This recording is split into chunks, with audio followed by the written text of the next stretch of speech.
আসসালামু আলাইকুম। আপনারা যে যেখান থেকে অনলাইনে ফেসবুক এবং ইউটিউবে আমাদের এই অনুষ্ঠানের সাথে সংযুক্ত হয়েছেন সবাইকে স্বাগতম। আজকের অনুষ্ঠানে আমরা আলাপ করতে যাচ্ছি বিজনেস বা ব্যবসার খুব গুরুত্বপূর্ণ একটা বিষয়, প্রাইভেট লিমিটেড কোম্পানি। অ্যাক্ট 1994 এর আওতায় যে কোম্পানি ফর্ম করা হয় সেটাই স্ট্রাকচারালি, লিগালি, রেগুলেটরি অ্যাফেয়ার্স এর দিক থেকে খুবই স্ট্রং একটা কোম্পানি হয়, যে কারণে অনেক ধরনের সুযোগ সুবিধা আমরা পেতে পারি। কিন্তু স্বচ্ছ ধারণা না থাকবার কারণে খুব অভিজ্ঞ ব্যক্তিও এই সুযোগটা নিতে পারে না। আর যারা নবীন তারা তো পারেই না। আমরা চাইবো আজকে আমাদের এই আলোচনা থেকে যারা অভিজ্ঞ এবং যারা নতুন দুটো পক্ষই যাতে প্রাইভেট লিমিটেড কোম্পানি সম্পর্কে একটা স্বচ্ছ ধারণা পান। এই বিষয়ে আলাপ করবার জন্য আমাদের সাথে উপস্থিত আছেন বাংলাদেশ সুপ্রিম কোর্টের অ্যাডভোকেট জনাব নজরুল ইসলাম খান। জনাব খান, আপনাকে আমাদের অনুষ্ঠানে স্বাগতম। জি, আপনাকে ধন্যবাদ। জনাব খান, আমি শুরুতেই যেটা বলছিলাম যে প্রাইভেট লিমিটেড কোম্পানি সম্পর্কে আমাদের যারা অভিজ্ঞ ব্যবসায়ী তারাও মাঝে মাঝে বা প্রায়শ দেখি এক ধরনের অস্বচ্ছ ধারণা পোষণ করে। আর যারা নবীন, যেখানে অভিজ্ঞরা একটু সংকোচে থাকে, সেখানে তো এই বিশাল আইনের গ্যাপটা বা না জানার গ্যাপটা আমরা কিভাবে কাটিয়ে উঠতে পারি, আপনার কি ধারণা? জি, ধন্যবাদ। শুরুতে একটু বলে নিই, আমি কোম্পানি আইনের প্রকৃত অর্থে একজন ছাত্র। যাই হোক, আমি এবার প্রশ্নের আলোচনায় যেতে চাই। শুরুতেই বলে নেওয়া দরকার, বিজনেস পরিচালনার ক্ষেত্রে আমরা সাধারণত 3 ধরনের প্রতিষ্ঠান দেখতে পাই: সোল প্রোপ্রাইটরশিপ, পার্টনারশিপ এবং কোম্পানি। সোল প্রোপ্রাইটরশিপ নিয়ে একটু কথা বলি। সোল প্রোপ্রাইটরশিপ এটি আমাদের দেশে বহুল প্রচলিত অসংখ্য বিজনেস অর্গানাইজেশন রয়েছে যেগুলো সোল প্রোপ্রাইটরশিপ বেসিসে পরিচালিত হচ্ছে। এই নামটি শুনলেই বোঝা যায় এটি হচ্ছে একক মালিকানাধীন প্রতিষ্ঠান। একজন ব্যক্তি, উনি ব্যক্তিগত ফান্ড থেকে কিংবা অন্য কোনো উৎস থেকে অর্থের সংস্থান করে বিজনেসে টাকা ইনভেস্ট করেন এবং প্রয়োজনীয় লাইসেন্স, ট্রেড লাইসেন্স সহ আনুষঙ্গিক বিজনেস পরিচালনা করার জন্য, ওই পার্টিকুলার বিজনেস পরিচালনার জন্য যে লাইসেন্স গুলো দরকার, উনি সেই সমস্ত লাইসেন্স গ্রহণ করে বিজনেস শুরু করে দেন। সোল প্রোপ্রাইটরের ব্যক্তিগত সম্পত্তি আর তার ব্যবসায়ের সম্পত্তি দুইটির মধ্যে আইনগত পার্থক্য করা যায় না, এই অর্থে যে সোল প্রোপ্রাইটর বিজনেস পরিচালনা করতে গিয়ে যদি কোনো বড় লায়াবিলিটি ইনকার করেন, কোনো বৃহৎ লায়াবিলিটির শিকার হয় এই তার ব্যবসা প্রতিষ্ঠান, তবে পাওনাদার, ক্রেডিটর সোল প্রোপ্রাইটরের ব্যক্তিগত সম্পত্তি, তার বাড়ি, তার গাড়ি বিক্রি করে টাকা রিকভার করার চেষ্টা করতে পারেন। কারণ কি? কারণ হলো, সোল প্রোপ্রাইটরের ব্যবসা প্রতিষ্ঠান কোনো আলাদা লিগ্যাল এন্টিটি বা আইনগত সত্তা নয়। সোল প্রোপ্রাইটরের ব্যবসা প্রতিষ্ঠান কোনো আলাদা আইনগত সত্তা নয়। একজন ব্যক্তির কন্ট্রিবিউশন সাধারণত এখানে থাকায় এর ফান্ডের আকার সাধারণত ছোট হয়। এই জন্য সোল প্রোপ্রাইটরের ব্যবসা প্রতিষ্ঠানগুলো সাধারণত বৃহৎ প্রজেক্ট ইমপ্লিমেন্ট করতে পারে না। তবে এক ব্যক্তির প্রতিষ্ঠান হওয়ায় সিদ্ধান্ত গ্রহণ প্রক্রিয়া এখানে সহজ। অনেক ব্যক্তির সাথে কনসাল্ট করে সিদ্ধান্ত গ্রহণ করার বাধ্যবাধকতা সোল প্রোপ্রাইটরশিপে থাকে না। কিন্তু মূল কথা হচ্ছে, সোল প্রোপ্রাইটরের ব্যবসা প্রতিষ্ঠান কোনো আলাদা লিগ্যাল এন্টিটি নয়, আইনগত সত্তা নয়। ব্যবসা প্রতিষ্ঠানের বিরুদ্ধে যদি কোনো ডিক্রি হয়, রায় হয়, তাহলে সেই ডিক্রি সোল প্রোপ্রাইটরের ব্যক্তিগত সম্পত্তির বিরুদ্ধেও এনফোর্স করা যায়। এটি হচ্ছে সোল প্রোপ্রাইটরশিপ। এরপরে পার্টনারশিপ নিয়ে একটু বলিনি। পার্টনারশিপ বলতে আমরা বুঝি দুই বা ততোধিক ব্যক্তি যখন একটি ঐক্যমত্যের ভিত্তিতে বিজনেস অ্যাক্টিভিটিস পরিচালনা করেন। ঐক্যমত্যের ভিত্তিতে তাদের বিজনেসের ভিত্তি হচ্ছে প্রফিট বা লস শেয়ার করা, এবং তারা ব্যবসা পরিচালনা করায় সবাই অংশগ্রহণ করতে পারেন। আবার তাদের পক্ষ থেকে এক বা একাধিক পার্টনারও ব্যবসা পরিচালনায় অংশগ্রহণ করতে পারেন। একজন পার্টনার তার কাজের দ্বারা বাকি সকলকে তার কাজের কনসিকোয়েন্স মেনে চলতে বাধ্য করতে পারেন। একজন পার্টনারের ভূমিকা হচ্ছে এজেন্টের মতো। একজন পার্টনার বিজনেস পরিচালনার সময় বাকি সকল পার্টনারের এজেন্ট হিসেবে বিবেচিত হন। এই জন্য পার্টনার সিলেকশনের ক্ষেত্রে সচেতন হওয়া জরুরি। সোল প্রোপ্রাইটরের মতো পার্টনারশিপ ফার্মও কোনো আলাদা লিগ্যাল এন্টিটি বা আইনগত সত্তা নয়। পার্টনারশিপ ফার্মের একটি নাম দেওয়া হয়, এই নামটি যেন একটি আমব্রেলার মতো। এই নামের অধীনে প্রত্যেক ইন্ডিভিজুয়াল পার্টনার রয়েছেন এবং তারা মিলিতভাবে ব্যবসা করেন, কিন্তু তাদের ব্যবসা প্রতিষ্ঠান কোনো আলাদা আইনগত সত্তা বা লিগ্যাল এন্টিটি নয়। ফলশ্রুতিতে এই পার্টনারশিপ ফার্মের বিরুদ্ধে যদি কোনো ডিক্রি হয় কিংবা পার্টনারশিপ ফার্ম যদি বড় কোনো লাইবিলিটির মুখোমুখি হয়, তাহলে সেই লাইবিলিটি রিকভার করার জন্য এই পাওনাদার কিংবা ক্রেডিটর পার্টনারদের ব্যক্তিগত সম্পত্তি থেকে এই লায়াবিলিটির টাকা রিকভার করতে পারেন। পার্টনারদের গাড়ি বিক্রি করে, বাড়ি বিক্রি করে হলেও, জমি বিক্রি করে হলেও টাকা রিকভার করার উদ্যোগ নিতে পারেন। এটা হচ্ছে পার্টনারশিপ। কোম্পানি বলতে আমরা বুঝি, কোম্পানি হচ্ছে পার্টনারশিপ সোল প্রোপ্রাইটরশিপের সাথে কোম্পানির যেটি বেসিক পার্থক্য তা হচ্ছে একটি অ্যাসোসিয়েশন। সে যখন কোম্পানি হিসেবে কোম্পানি আইন 1994 অধীনে যখন এর নিবন্ধন হয়ে গেল, তখন এই ব্যবসা প্রতিষ্ঠানটি, কোম্পানিটি আলাদা একটি লিগ্যাল এন্টিটি বা আইনগত সত্তার মর্যাদা লাভ করে। আমি যেমন একজন ব্যক্তি, কোম্পানি সিমিলারলি একজন ব্যক্তি। পার্থক্য হলো এই, আমার জন্ম হয়েছে আমার ন্যাচারালি, আমার মৃত্যু হবে ন্যাচারালি, কিন্তু কোম্পানির জন্ম হয়েছে আর্টিফিশিয়ালি, কোম্পানির মৃত্যু হবে আর্টিফিশিয়ালি। কোম্পানির এক্সিস্টেন্স অনেক দিন ব্যাপী হয়ে থাকে, বলা হয় কোম্পানির পারপিচুয়াল সাকসেশন রয়েছে। অর্থাৎ কোম্পানির যখন জন্ম হয়ে গেল ইনকর্পোরেশনের মাধ্যমে, তখন এর শেয়ার হোল্ডিং এ হাজারবার পরিবর্তন হলেও কোম্পানি আলাদা একটি আইনগত সত্তা বা ব্যক্তি হিসেবে এক্সিস্ট করতে থাকে, তার বিলুপ্তি হয় না। তার বিলুপ্তি হবে কেবলমাত্র লিকুইডেশনের মাধ্যমে।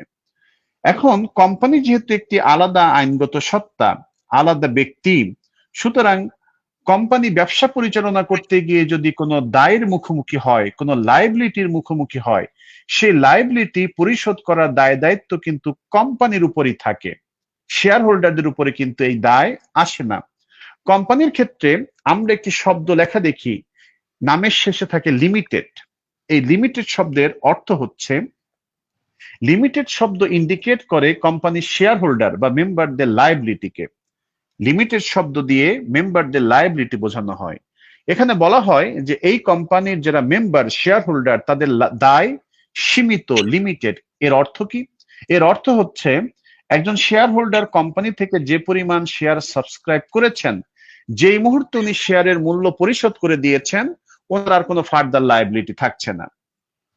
কোম্পানি বিজনেস পরিচালনা করতে গিয়ে অনেক লায়াবিলিটির মুখোমুখি হতে পারে, কিন্তু সেই লায়াবিলিটি কখনো শেয়ার হোল্ডারের উপরে চাপানো যাবে না। শেয়ার হোল্ডারের দায় সীমিত।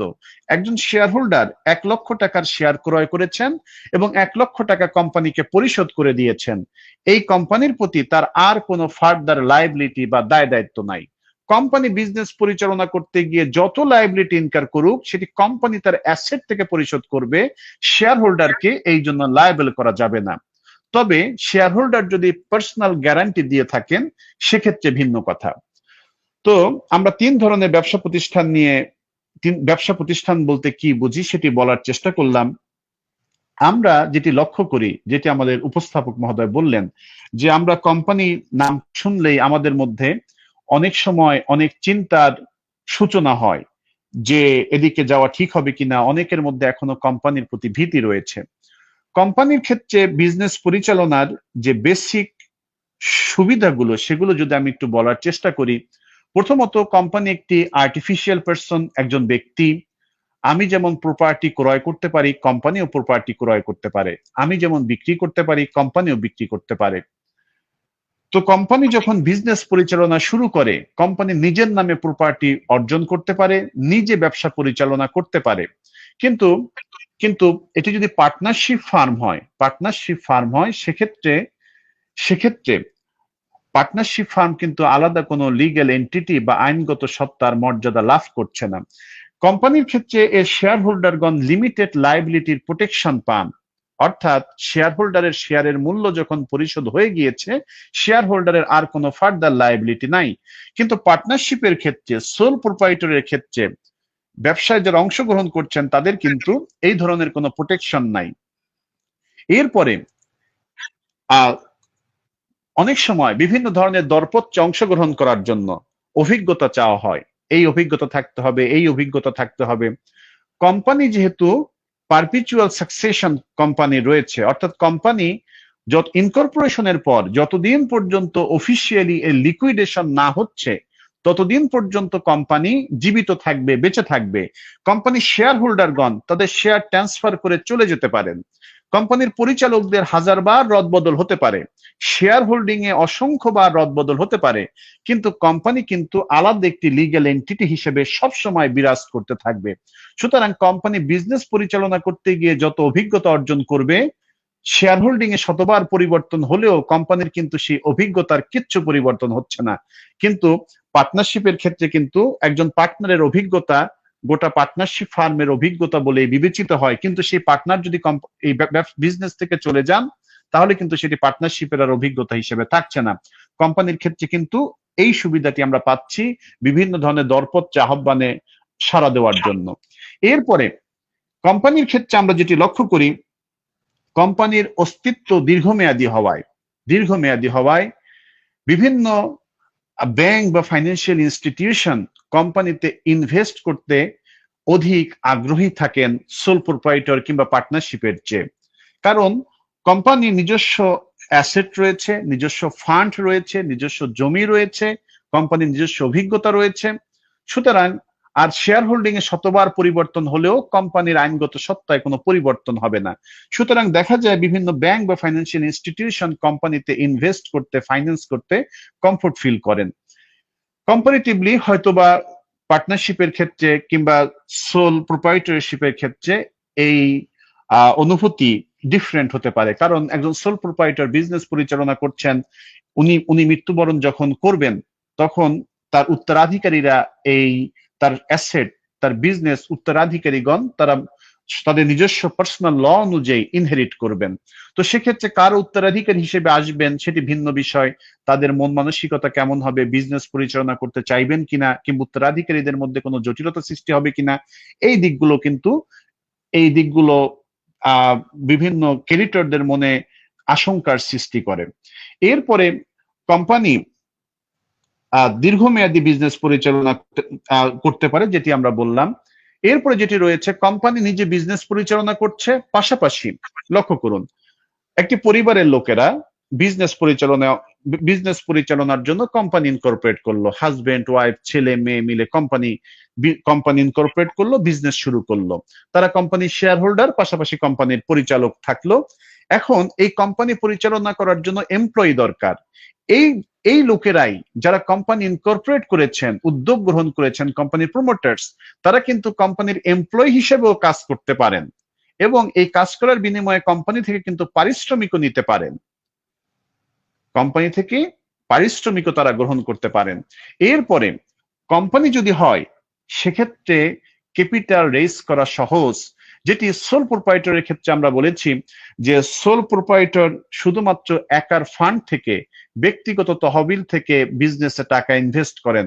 কিন্তু কোম্পানির ক্ষেত্রে হলে যারা উদ্যোক্তা ছিলেন তারা তো একেবারে কন্ট্রিবিউট করলেনই, সাবসিকুয়েন্টলি কোম্পানির যখনই টাকার দরকার হবে, ফান্ড রেজ করার প্রয়োজনীয়তা দেখা দিবে, তখন কোম্পানি নতুন নতুন শেয়ার ইস্যু করে নতুন নতুন বিনিয়োগকারীর কাছ থেকে টাকা নিয়ে সে কোম্পানির ফান্ড বৃদ্ধি করতে পারে। কোম্পানির একটি নতুন প্রজেক্ট ইমপ্লিমেন্ট করার জন্য অর্থের প্রয়োজন, কোম্পানি নতুন শেয়ারের অ্যালটমেন্ট দিতে পারছে নতুন লোকদের কাছে। যারা শেয়ারের অ্যালটমেন্ট গ্রহণ করছেন তারা শেয়ার গ্রহণ করছেন, বিনিময়ে কোম্পানিকে কন্ট্রিবিউট করছেন টাকা দিয়ে, শেয়ারের মূল্য পরিশোধ করছেন। সুতরাং এটি কোম্পানির ক্ষেত্রে হলে সহজ যে তারা সহজেই তাদের ক্যাপিটালকে রেইজ করতে পারে। কিন্তু পার্টনারশিপ হলে পার্টনারশিপ এগ্রিমেন্ট সংশোধন করা, সেক্ষেত্রে কোন পার্টনারের পার্সেন্টেজ কি হবে, আবার জয়েন্ট লায়াবিলিটির প্রশ্ন চলে আসে। পার্টনারশিপ হলে এই জায়গাগুলোতে অসুবিধার সৃষ্টি হয়। আবার সোল প্রোপ্রাইটর যদি কারো কাছ থেকে টাকা ধার করে বিজনেস ইনভেস্ট করলো, এই টাকা পরিশোধের দায় দায়িত্ব কিন্তু সোল প্রোপ্রাইটরের নিজের উপরে একেবারে। কিন্তু কোম্পানির ক্ষেত্রে কোম্পানি যখন কারো কাছে শেয়ার ইস্যু করে তার কাছ থেকে টাকা গ্রহণ করলো, এই পুরো দায় দায়িত্ব এটি কিন্তু কোম্পানির যারা উদ্যোক্তা তাদের কিন্তু এই দায় দায়িত্ব নয়। লক্ষ্য করুন যেটা আমি বলতে চাইলাম, সোল প্রোপ্রাইটর কারো কাছ থেকে যদি টাকা ধার নেয়, এরপরে সেই টাকা কোম্পানিতে বিনিয়োগ করে, সেক্ষেত্রে এই টাকা পরিশোধ করতে সে ব্যক্তিগতভাবে বাধ্য থাকে। কিন্তু কোম্পানি যখন নতুন কোনো শেয়ার অ্যালটমেন্ট প্রদান করে কারো নিকটে, এবং কোনো ব্যক্তি যখন শেয়ার গ্রহণ করার বিনিময়ে কোম্পানিতে টাকা কন্ট্রিবিউট করেন, তখন কিন্তু কোম্পানির এক্সিস্টিং যারা শেয়ার হোল্ডার্স, প্রমোটার্স বা ডিরেক্টর রয়েছেন, তাদের কিন্তু ওই ব্যক্তির প্রতি কোনো পার্সোনাল লায়াবিলিটি থাকছে না, যেটি সোল প্রোপ্রাইটারশিপের ক্ষেত্রে থাকছে। এই জন্য কোম্পানির ক্ষেত্রে দীর্ঘমেয়াদী বিজনেস যদি ভীষণটি বড় হয়, যে আমি দীর্ঘদিন এই কোম্পানি পরিচালনায় থাকতে চাই, দীর্ঘদিন বিজনেস পরিচালনা করব, এবং কারো মৃত্যুতে যেন বিজনেসে হেরফের না হয়, আবার যে কোনো শেয়ার হোল্ডার, যে কোনো ব্যক্তি যদি কোম্পানি থেকে চলে যেতে চান, ব্যবসা থেকে চলে যেতে চান, তাহলেও যেন আমার ব্যবসার কোনো ক্ষতি না হয়, এই দিকগুলো যদি বিবেচনা করা হয়, সেক্ষেত্রে কোম্পানিকে অনেকেই প্রিফার করতে চান, কোম্পানিকেই গ্রহণ করতে চান। কোম্পানিকে গ্রহণ করার ক্ষেত্রে যে ভীতি, এই ভীতির যে কারণগুলো, প্রথমত হচ্ছে আমাদের কাছে মনে হয় যে প্রথম কারণ হচ্ছে নতুনকে গ্রহণ করার প্রতি একটি আতঙ্ক। কারণ আমরা সাধারণত দীর্ঘকাল থেকেই আমাদের এই জনপদে আমরা সোল প্রোপ্রাইটারশিপের মাধ্যমে, এরপরে হচ্ছে গিয়ে পার্টনারশিপের মাধ্যমে আমরা এই জনপদের মানুষেরা বিজনেস করে আসছি। কোম্পানিকে গ্রহণ করতে আমাদের আরো সময় লাগছে। আমরা 1913 সালে প্রথম কোম্পানি আইন পাই, এরপরে পরবর্তীতে 1994 সালে এসে আমরা আরেকটি কোম্পানি আইন পেলাম। যদি 1913 সালের কোম্পানি আইন এবং 1994 সালের কোম্পানি আইন, এটি এই দুইটির মধ্যে বেসিক পার্থক্য বের করা বেশ কঠিন। মোটামুটি আগে যে মূল নীতিগুলো ছিল কোম্পানি পরিচালনা, সেই মূল নীতিগুলো ঠিক আছে। যেটি বলছিলাম, নতুনকে গ্রহণ করার প্রতি একটি অনীহা কিংবা একটি আতঙ্ক সেটি কাজ করে। একটি সময় কোম্পানি ইনকর্পোরেশন অনেক কমপ্লেক্স ছিল, জটিল ছিল, ব্যয়বহুল ছিল, যে কারণে মানুষেরা কোম্পানি ইনকর্পোরেট করতে চাইতো না, আগ্রহী হতো না। এখন কোম্পানি ইনকর্পোরেশন তুলনামূলকভাবে অনেক সহজ, ইনকর্পোরেশনের গভর্নমেন্ট ফিসও অনেক কম। এরপরে হচ্ছে গিয়ে কোম্পানি ইনকর্পোরেশনকে পুরো অনলাইন করে দেওয়ার কারণে এখানে পুরোপুরি স্বচ্ছতা প্রতিষ্ঠিত হয়েছে বলা যায়। এরপরে খুব অল্প সময়ের মধ্যে কোম্পানি ইনকর্পোরেট করা যায়। একটা সময় অনেক সময় লাগতো কোম্পানি ইনকর্পোরেট করতে, এখন খুব অল্প সময়ের মধ্যে অনলাইনে কোম্পানি ইনকর্পোরেশন করা সম্ভব। এরপরে আরেকটি বিষয় হচ্ছে ট্যাক্স। এই কোম্পানির ক্ষেত্রে একবার কোম্পানিকে ট্যাক্স দিতে হয়, আর আরেকবার কোম্পানি যখন শেয়ার হোল্ডারদেরকে লভ্যাংশ বা ডিভিডেন্ড প্রদান করে, সেই ডিভিডেন্টের উপরে ট্যাক্স দিতে হয়। তো এই জন্য অনেকেই এই কোম্পানির উপরে আগ্রহ হারিয়ে ফেলেন। কিন্তু এই নিয়ে পরিকল্পনা দরকার, সুদূরপ্রসারী পরিকল্পনা দরকার, যে কিভাবে কোম্পানিকে আরো কনভিনিয়েন্টলি কোম্পানির বিজনেস পরিচালনা করা যায়। যেমন গভর্নমেন্ট বিভিন্ন সময় বিভিন্ন ইনসেন্টিভ প্রদান করে, ট্যাক্স হলিডের সুবিধা প্রদান করে বিভিন্ন ইন্ডাস্ট্রিকে। আপনি সেই সুবিধা পেতে পারেন কিনা সে নিয়ে আপনি আপনার লয়ারের সাথে কনসাল্ট করতে পারেন। মূল কথা হলো, ট্যাক্স লায়াবিলিটির কারণে আপনি আপনার প্রতিষ্ঠানের দীর্ঘমেয়াদী টিকে থাকাকে আপনি কম্প্রোমাইজ করতে পারেন না শুধুমাত্র ট্যাক্স লায়াবিলিটির কারণে। বরং আইনের আওতায় গভর্নমেন্ট যে সমস্ত ট্যাক্সের ইনসেন্টিভ প্রদান করে, ট্যাক্স হলিডের যে প্রভিশন গুলো রয়েছে, সেগুলো আপনি অ্যাভেল করতে পারেন কিনা সেদিকে মনে হয় মনোযোগী হওয়াটা আরো কোম্পানির জন্য সেটি বেটার হওয়ার কথা। এরপরে অনেকে মনে করেন কোম্পানি ইনকর্পোরেট করা হয়ে গেলে রিপোর্টিং, রিটার্ন জমা দেওয়ার প্রভিশন গুলো চলে আসে, সেগুলো অ্যাপ্লিকেবল হবে আমার ক্ষেত্রে। কিন্তু এর একটি অপর দিকও রয়েছে। যখন আপনাকে নিয়মিত রিটার্ন জমা দিতে হচ্ছে, প্রতি বছরে রিটার্ন জমা দিতে হচ্ছে, তখন আপনার কোম্পানির অভ্যন্তরে স্বচ্ছতা প্রতিষ্ঠিত হয়, কোম্পানির অভ্যন্তরে জবাবদিহিতা প্রতিষ্ঠিত হয়। কোম্পানির অভ্যন্তরে যদি স্বচ্ছতার জবাবদিহিতা থাকে, তখন কোম্পানি স্বাভাবিকভাবেই দ্রুত অগ্রগতির দিকে নেক্সট স্টেপে চলে যায়, নেক্সট লেভেলে কোম্পানি চলে যায়। তো সেক্ষেত্রে নতুন নতুন ইনভেস্টর কিন্তু আকৃষ্ট হবেন আপনার কোম্পানির প্রতি, তখন আপনার কোম্পানির শেয়ারের মূল্য বৃদ্ধি পাবে, অনেক নতুন লোক আপনার কোম্পানিতে বিনিয়োগ করতে চাইবে, ফলশ্রুতিতে কোম্পানির ফান্ড বৃদ্ধি পাবে, কোম্পানি সামনের দিকে এগিয়ে যাবে। সুতরাং রিপোর্টিং এর ভয়, রিটার্ন জমা দেওয়ার ভয়, এই কারণে কোম্পানি গঠনে আমি করব না, আমি দূরে থাকব, এটি কিন্তু আমার কাছে মনে হয় এটি কতটা গ্রহণযোগ্য সেটি চিন্তা করার সুযোগ রয়েছে। এরপরে মূল কথা হলো কোম্পানির স্থায়িত্ব অনেক বেশি দীর্ঘদিন, কোম্পানির শেয়ার হোল্ডিং এ হাজারবার পরিবর্তন হলেও কোম্পানির এক্সিস্টেন্সে কোনো সমস্যা নাই। আর বিশেষ করে নবীন যারা উদ্যোক্তা তাদের জন্য কোম্পানিকে আমি প্রিফার করি। হয়তো আজকে আলোচনায় বলার সুযোগ পেতে পারি, সুযোগ পেলে বলবো কেন নবীন উদ্যোক্তাদের জন্য প্রিফার করি। মূল কথা হচ্ছে কোম্পানি ইনকর্পোরেশন আমার কাছে মনে হয় যেন, যদি আপনার স্বপ্ন বড় থাকে, যদি স্বপ্ন হয় কোম্পানিকে আমি 100 বছর নিয়ে যেতে চাই, যদি স্বপ্ন হয় কোম্পানিকে আমি বড় করতে চাই, তাহলে আমার কাছে মনে হয় প্রাইভেট লিমিটেড কোম্পানি এটি হচ্ছে গিয়ে রাইট অপশন। জনাব খান, ধরে নিলাম যে আমি কোম্পানি গঠন করতে চাচ্ছি। কোম্পানি গঠনের যে মৌলিক যে জিনিস, কনস্টিটিউশন যেটাকে আপনারা বলছেন, সেটা হচ্ছে কি memorandum of association and articles of association. এই দুটো প্রিপারেশনের ক্ষেত্রে, তৈরির ক্ষেত্রে, রেজিস্ট্রেশনের আগে কোন কোন বিষয়গুলো উদ্যোক্তাদের খুব বেশি গুরুত্ব দেওয়া দরকার, বা এখানে যারা এটা প্রিপারেশন বা প্রিপেয়ার করে দিচ্ছে, কনসালটেন্টের বা লয়ারের, তাদেরও বা দায়িত্বটা কি, এটাকে এফেক্টিভ, লিগেলি খুব স্ট্রং এবং ভিশনটাকে ক্যারি করবে এমন যদি করা যায়। জি, এটা একটি ভালো বিষয় আপনি তুলে নিয়ে এসেছেন। প্রথম কথা হলো, একটি কোম্পানি একটি স্বপ্ন, একটি দীর্ঘ স্বপ্ন থেকে, একটি বড় স্বপ্ন থেকে একটি কোম্পানির জন্ম হয়। সুতরাং সেই স্বপ্ন যারা দেখেন, একটি নতুন একটি প্রতিষ্ঠান উদ্বোধন করা, নতুন একটি প্রতিষ্ঠানের যাত্রা শুরু করা, এই স্বপ্ন যারা দেখেন, কোম্পানি ইনকর্পোরেশনের সময় তাদের সাথে কনসাল্ট করা জরুরি। কোম্পানির দুটি মূল ডকুমেন্ট হচ্ছে মেমোরেন্ডাম অফ অ্যাসোসিয়েশন এবং আর্টিকেলস অফ অ্যাসোসিয়েশন। কোম্পানির মেমোরেন্ডামের মধ্যে এর অবজেক্ট, কি কি উদ্দেশ্য নিয়ে কোম্পানি জন্মগ্রহণ করছে, কোম্পানি কি কি উদ্দেশ্যে কাজ পরিচালনা করতে পারবে, কোম্পানি কি কি ব্যবসা কার্যক্রম পরিচালনা করতে পারবে, এই সব কথাগুলো বলা থাকে কোম্পানির মেমোরেন্ডামের অবজেক্টের মধ্যে। এক এক করে সব উদ্দেশ্যের কথা বলা থাকে। এখন এই স্বপ্ন যারা দেখেন কোম্পানি গঠনের, স্বপ্ন যারা দেখেন কোম্পানির বিজনেস পরিচালনা করার, অবজেক্ট ক্লজ গুলো লেখার সময় তাদের সাথে কনসাল্ট করা জরুরি। কারণ আমি কিংবা কোন লয়ার কিংবা যিনি কোম্পানির মেমোরেন্ডাম তৈরি করছেন, তিনি যদি তার মতো করে মেমোরেন্ডাম তৈরি করে দেন, তাহলে দেখা যাবে কয়েক বছর পরেই এই কোম্পানির উদ্যোক্তা যারা ছিলেন তারা দেখবেন, আমি তো এই স্বপ্ন দেখেছিলাম, আমি তো এই পরিকল্পনা করেছিলাম, সেটা তো আমার মেমোরেন্ডামের মধ্যে লেখা হয়নি। তখন এই মেমোরেন্ডাম আবার সংশোধন করে নতুন কথাগুলো ইনক্লুড করতে হয়, যেটি বেশ সময় সাপেক্ষ এবং ব্যয় সাপেক্ষ। তাহলে জটিল। কোম্পানি এবং জটিল, কারণ মেমোরেন্ডামের অবজেক্ট ক্লজ যদি সংশোধন করতে হয়, শেয়ার হোল্ডার্সদের মিটিং করতে হয়, স্পেশাল রেজুলেশন গ্রহণ করতে হয়, 3/4 মেজরিটিতে, অর্থাৎ এপ্রুভড হতে হয় সেটি। এরপরে মহামান্য সুপ্রিম কোর্টের হাইকোর্ট ডিভিশনের কনফার্মেশন নিতে হয় under section 12 and 13 of the companies act. তো এই প্রক্রিয়াটি একটু সময় সাপেক্ষ, ব্যয় সাপেক্ষ।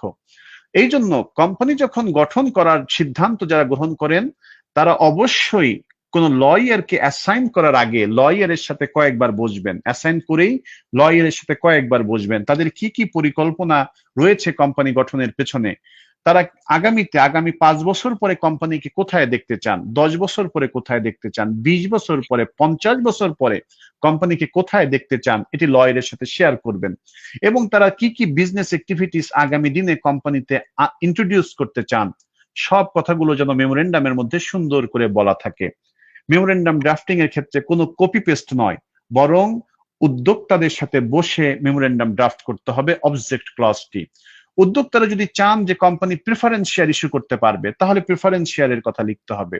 অর্থাৎ উদ্যোক্তা যিনি কোম্পানি গঠন করতে এসেছেন, বিজনেস করতে চান, তাকে প্রত্যেকটি বিষয় বুঝিয়ে বুঝিয়ে বলা, এটি লয়ারের যেমন দায়িত্ব, তেমনি উদ্যোক্তা যিনি বিজনেস করতে চান তারও সচেতন হতে হবে যে তিনি যে সমস্ত স্বপ্নগুলো দেখেছেন বিজনেস পরিচালনা করার, সেই স্বপ্নের রিফ্লেকশন যেন তার মেমোরেন্ডামের মধ্যে থাকে। কারণ যেটি আমি বললাম, মেমোরেন্ডামে যদি কোনো বিষয় আপনার বাদ পড়ে যায়, সেটি পরবর্তীতে ইনক্লুড করতে হলে অবজেক্ট ক্লজের মধ্যে under section 12 and 13 of the companies act 1994 আদালতের মহামান্য সুপ্রিম কোর্টের হাইকোর্ট ডিভিশনের কনফার্মেশন নিতে হয়। এটি গেল মেমোরেন্ডাম। দ্বিতীয়ত, articles of association. Articles of association, এটি হচ্ছে কোম্পানি কি করে পরিচালিত হবে, এর ইন্টারনাল ম্যানেজমেন্ট কি করে চলবে, সেটা হচ্ছে কোম্পানির আর্টিকেলস। কোম্পানি আইনে অনেক জায়গায় বলে দিয়েছে যে কোম্পানির ইন্টারনাল ম্যানেজমেন্ট এইভাবে হবে, মিটিং গুলো এইভাবে হবে। সেই কথাগুলো আইনের সাথে সামঞ্জস্য রেখে এই আর্টিকেলস এর মধ্যে বসাতে হবে।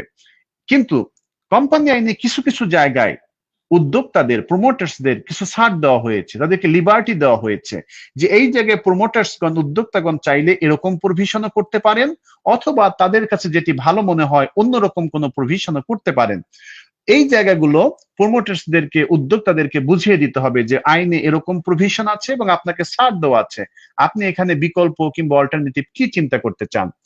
এরপরেও আর্টিকেলস এর যে ধরাবাঁধা স্ট্রাকচার, এর বাইরেও উদ্যোক্তাগণ চাইলে তারা তাদের কোম্পানিকে কিভাবে চালাতে চান সে সংক্রান্ত অনেক প্রভিশন ইনসার্ট করতে পারেন। এই জন্য এই পরিকল্পনাগুলো কোম্পানির লয়ারের সাথে শেয়ার করতে হবে এবং লয়ারকেও ধৈর্য ধরে তার ক্লায়েন্টের কথা, যিনি কোম্পানি ইনকর্পোরেট করতে এসেছেন, তার কথাগুলো শুনতে হবে। অর্থাৎ যদি গতানুগতিক কপি পেস্ট হয়ে যায় মেমোরেন্ডাম আর আর্টিকেলস, তাহলে যে সমস্যা হতে পারে, আপনি যে উদ্দেশ্য নিয়ে কোম্পানি ফর্ম করেছেন, আপনি যে চিন্তা চেতনা থেকে কোম্পানি গঠন করতে যাচ্ছেন, তার রিফ্লেকশন আপনার আর্টিকেলসেও থাকছে না, মেমোরেন্ডামেও থাকছে না।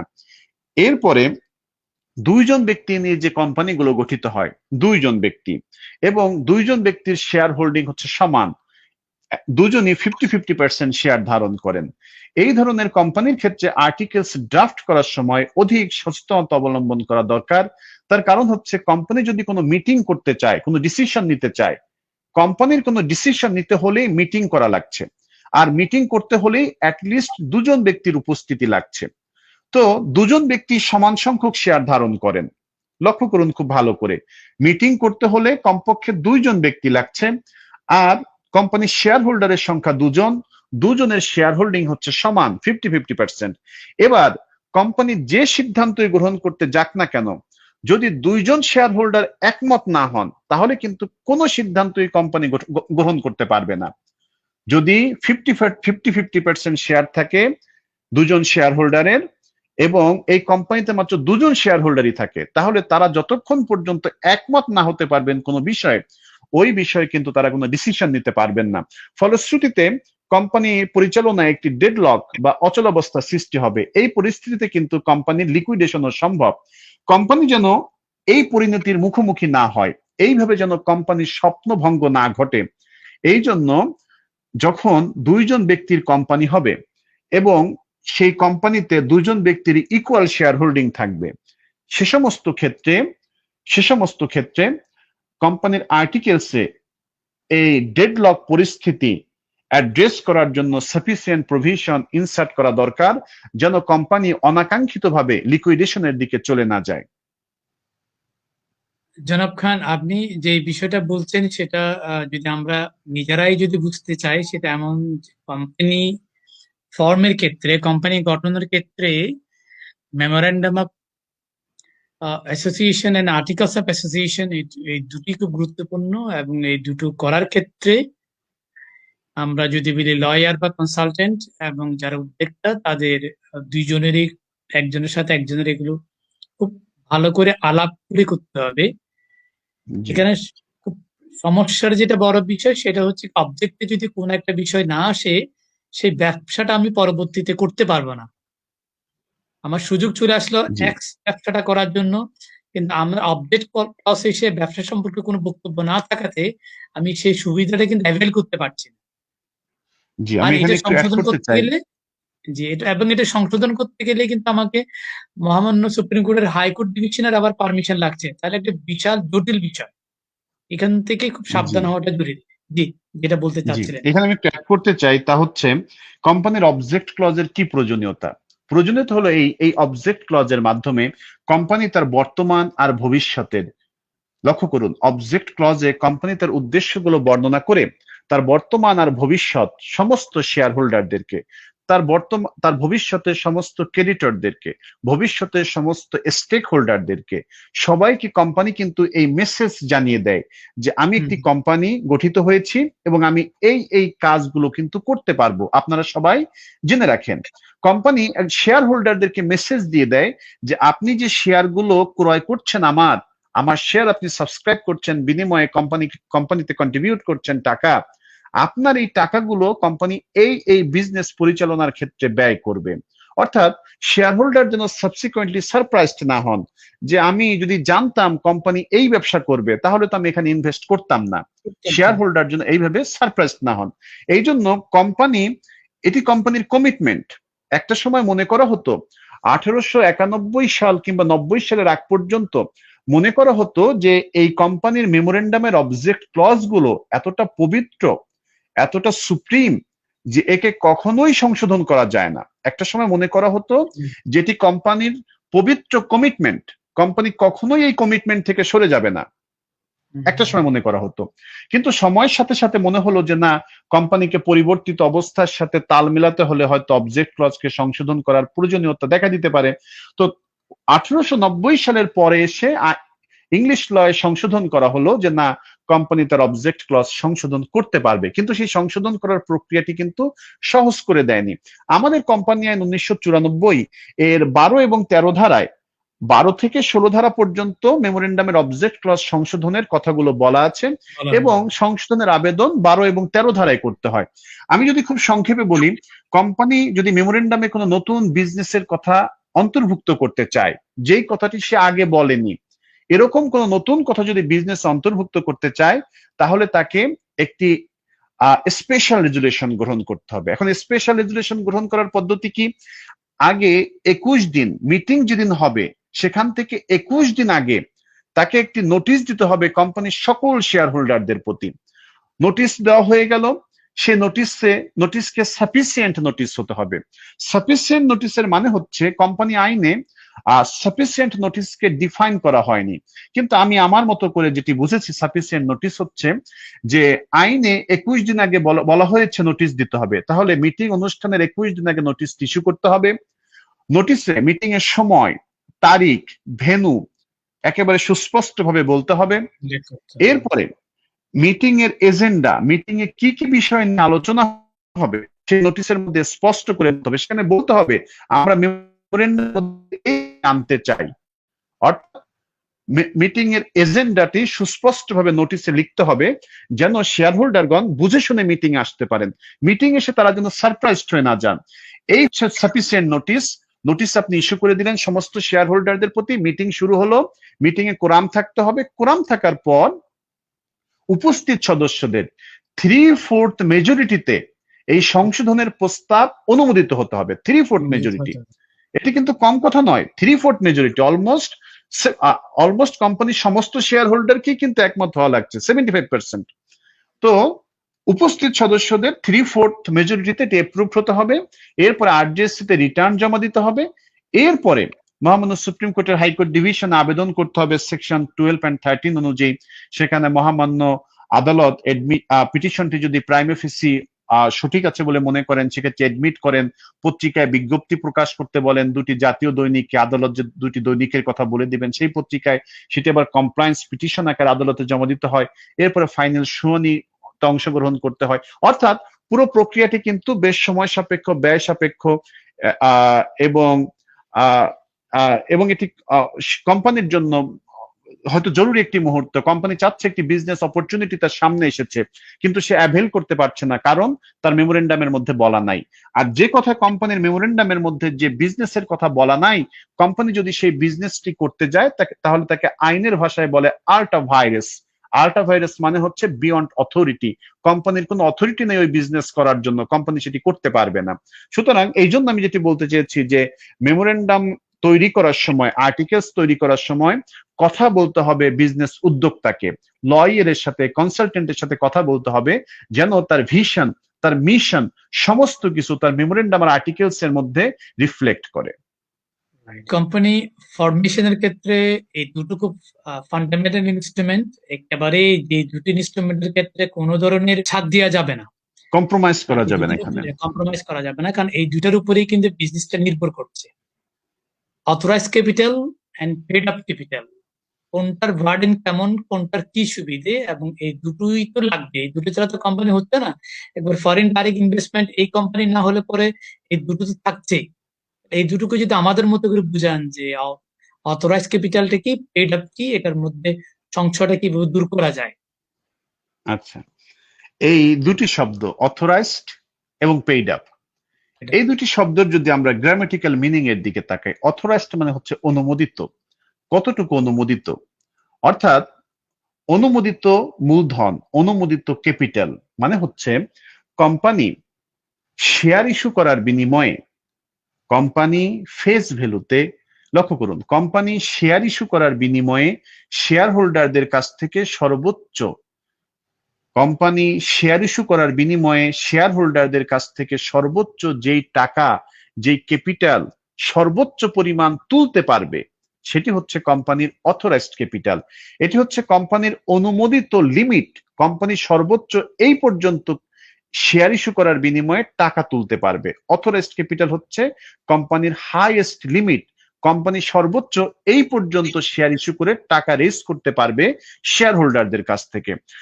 এই অথরাইজড ক্যাপিটালের মানে কিন্তু এই নয় যে আমার অথরাইজড ক্যাপিটাল 1 কোটি টাকা, আমাকে 1 কোটি টাকাই পে করতে হবে কোম্পানিতে, তা নয়। এটি হচ্ছে আমার হাইয়েস্ট লিমিট, আমি নিয়ে রাখলাম সর্বোচ্চ, আমি ভবিষ্যতে সর্বোচ্চ এই পর্যন্ত, ভবিষ্যতে সর্বোচ্চ আমি এই পর্যন্ত টাকা তুলতে পারবো শেয়ার ইস্যু করার বিনিময়ে। আমি 1 কোটি টাকা অথরাইজড ক্যাপিটাল করলাম, কিন্তু আমার পেইড আপ ক্যাপিটাল আমি 5 লক্ষ টাকা রাখলাম, কোনো সমস্যা নাই। তাহলে অথরাইজড ক্যাপিটাল হচ্ছে হাইয়েস্ট লিমিট। এটি এমন নয় যে আমি অথরাইজড ক্যাপিটাল যা করেছি সেই টাকা আমার শেয়ার হোল্ডারদের কাছ থেকে এই মুহূর্তেই তুলে নিয়ে আসতে হবে, তা নয়। আর তবে একটি জিনিস, কোম্পানি নিবন্ধন ফি কত হবে সেটি নির্ভর করে এই অথরাইজড ক্যাপিটালের উপরে। আপনি যদি আরজেসির, এখন তো অনেক সহজ করে দেওয়া হয়েছে, আরজেসির ওয়েবসাইটে ই সেবায় যান, সেখানে প্রবেশ করার পরই একটি ক্যালকুলেটর রয়েছে, একটি ক্যালকুলেটর পাওয়া যায়। সেখানে আপনি একটি কোম্পানি ইনকর্পোরেশনের জন্য অপশন গুলো যদি ক্লিক করেন, দেন আপনার কাছে শুরুতেই জানতে চাইবে কোম্পানি, আচ্ছা ভালো কথা, তাহলে অথরাইজড ক্যাপিটাল কত? আপনি অথরাইজড ক্যাপিটাল বসিয়ে দেন, 1 কোটি 2 কোটি যা বসাতে চান, এরপরে ক্যালকুলেট করতে বলেন, আপনাকে ওই ক্যালকুলেটর বলে দেবে কোম্পানির ওটাই দিয়ে নিবন্ধন ফি দিচ্ছে। এত টাকা এসেছে। অর্থাৎ এই বাবদ এত, এই বাবদ প্রতিটি কোন বাবদ কত খরচ হবে, ফিস হবে, সেটি আপনাকে ওই ক্যালকুলেটর বলে দেবে। এটি বলতে চাইলাম এই জন্য, কোম্পানি নিবন্ধন ফি নির্ভর করে অথরাইজড ক্যাপিটালের উপরে। আপনি অথরাইজড ক্যাপিটাল বাড়াবেন, নিবন্ধন ফি বাড়তে থাকবে, কমাবেন, নিবন্ধন ফি কমবে। তবে বর্তমানে কিন্তু কোম্পানি নিবন্ধন ফি অনেক কমানো হয়েছে, একটা সময় বেশ বেশি ছিল কয়েক বছর আগে, এখন অনেক কম। এটি নবীন উদ্যোক্তাদের জন্য একটি অপরচুনিটি। যাই হোক, এটি হচ্ছে অথরাইজড ক্যাপিটাল। আর পেইড আপ ক্যাপিটাল হচ্ছে শব্দটি দিয়েই বোঝা যায়, পেইড যেটি পরিশোধিত, পেইড আপ পরিশোধিত। কোম্পানির শেয়ার হোল্ডারগণ কোম্পানির শেয়ার গ্রহণ করার বিনিময়ে অ্যাকচুয়ালি কোম্পানিকে যে টাকা পে করেছে সেটি হচ্ছে কোম্পানির paid up capital. Paid up capital. কোম্পানির অথরাইজড ক্যাপিটাল হচ্ছে 1 কোটি, সে হাইয়েস্ট লিমিট গ্রহণ করে রেখেছে, কিন্তু কোম্পানির পেইড আপ ক্যাপিটাল 1 লক্ষ 2 লক্ষ 5 লক্ষ হতে পারে, কোনো সমস্যা নাই। পেইড আপ ক্যাপিটাল হচ্ছে কোম্পানির শেয়ার হোল্ডারগণ শেয়ার সাবস্ক্রিপশনের বিনিময়ে অ্যাকচুয়ালি কোম্পানিকে কত টাকা পে করেছে, পেইড, কোম্পানির অনুকূলে কত পেইড হয়েছে, সেটি হচ্ছে কোম্পানির পেইড আপ ক্যাপিটাল। আপনি কোম্পানির অথরাইজড ক্যাপিটাল 1 কোটি 2 কোটি নিয়ে রাখতে পারেন, হাইয়েস্ট লিমিট, বাট আপনার পেইড আপ ক্যাপিটাল 1 লক্ষ 2 লক্ষ 5 লক্ষ হতে পারে, কোনো অসুবিধা নাই। পরবর্তীতে আপনার সুযোগ থেকে যাচ্ছে, আপনি চাইলে আরো শেয়ার ইস্যু করতে পারবেন। আচ্ছা, পেইড আপ এবং অথরাইজ ক্যাপিটাল আমরা বুঝলাম যে অথরাইজটা হলো আমার সর্বোচ্চ লিমিট, যেটা আমি আগে থেকে নিয়ে রাখলাম, পরবর্তীতে আমি চাইলে সেই পর্যন্ত যেতে পারি, the high ceiling of the capital, এটা ধরে নিচ্ছি। আর পেইড আপটা হচ্ছে কি, ওই ব্যবসা শুরুর মুহূর্তে যে অংশ টাকাটা আমি দিচ্ছি ব্যবসা শুরু করার জন্য, সেটা হচ্ছে পেইড আপ। একটা আহ, কনফিউশন আছে যে সেটাও পেইড আপ, আমি একটু অ্যাড করিনি, সেটাও পেইড আপ, কিন্তু পরবর্তীতে কোম্পানি যদি আরো শেয়ার ইস্যু করে, ইস্যু তাহলে করার জন্য ওই পরবর্তীতে শেয়ার হোল্ডারদের কাছ থেকে যে টাকা গ্রহণ করেছে শেয়ার ইস্যু করার বিনিময়ে, সেটাও কোম্পানির পেইড আপের সাথে গিয়ে পেইড আপে চলে যুক্ত আসবে, হবে। রাইট। জি। রাইট। একটা কনফিউশন আমাদের মধ্যে কাজ করে যে পেইড আপ ক্যাপিটাল যেটা হবে, সেটা কি আমার ফাইলে হোয়াইট মানি থেকে আমাকে সরাসরি আমাকে ব্যাংক চ্যানেলের মধ্যে দিয়ে আমাকে কোম্পানিকে দিতে হচ্ছে, নাকি এই পেইড আপের যে সোর্সটা সেটা অন্য কোনো মাধ্যম, কারো থেকে ধার করে আমার ভাই বোন থেকে বা ব্যাংক থেকে নিলাম, আমার হয়তো আহ, এই যে কি বলে আমার IT 10BT ওই টাকাটা নেই, এটা খুব একটা বড় কনফিউশনের জায়গা। এটা একটু ক্লিয়ার করবেন আমাদেরকে। আচ্ছা, আমি পেইড আপ ক্যাপিটাল, যেটি আমি কোম্পানির শেয়ার গ্রহণ করার বিনিময়ে যে টাকা আমি কোম্পানিকে পে করব, সেটি স্বাভাবিকভাবেই ব্যাংকিং চ্যানেলে টাকাটা পরিশোধ করা হয়ে থাকে। শেয়ার হোল্ডারের ব্যক্তিগত অ্যাকাউন্ট থেকে টাকা পরিশোধ করা হয়। কিন্তু এর বাইরেও এর বাইরেও কোম্পানির শেয়ার হোল্ডার বিভিন্ন উপায়ে এই টাকা পরিশোধ করতে পারেন। যেমন এরকমও হতে পারে যে এটি একেবারে ক্যাশ পেমেন্ট নাও হতে পারে।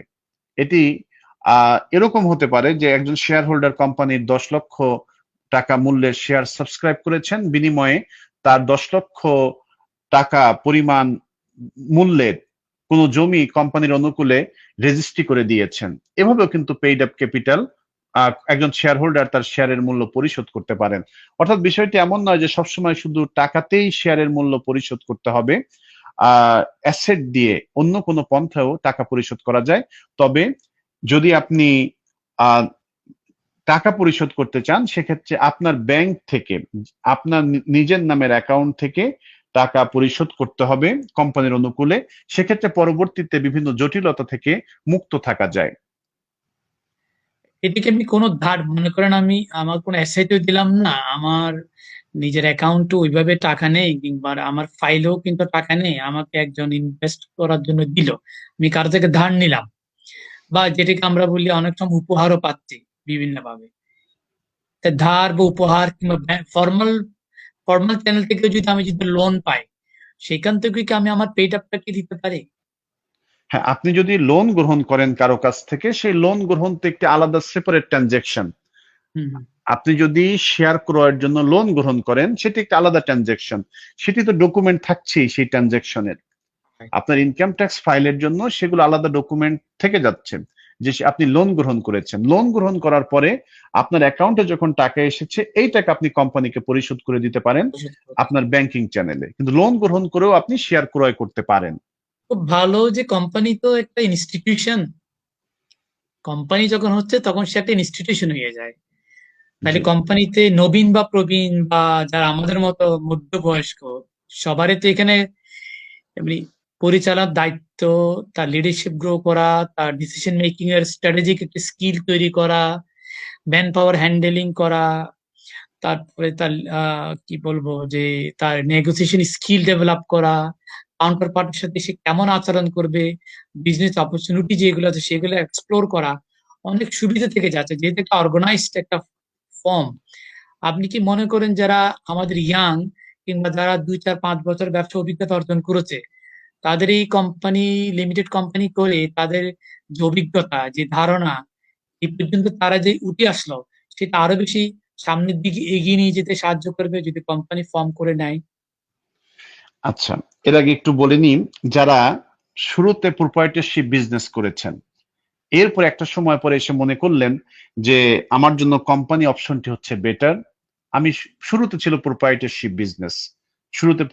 বিজনেস করেছেন।